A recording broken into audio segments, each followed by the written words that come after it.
Pangulong Bongbong Marcos nalubong ng kilos protesta sa kanyang pagbisita sa Canada.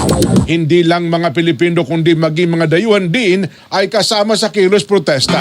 Ibabalita po yan ni Harted Molina. Harted?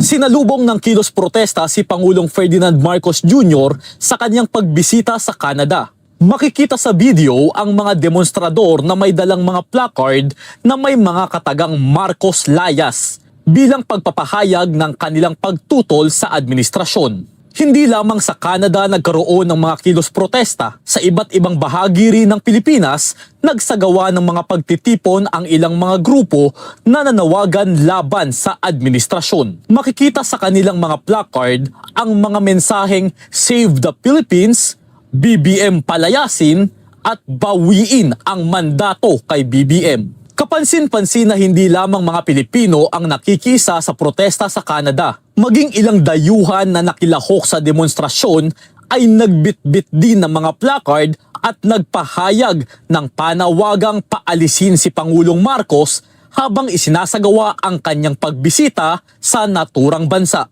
Samantala, sa social media, naging kapansin-pansin din ang maraming mga posts na nagpapakita umano ng suporta kay Marcos Jr.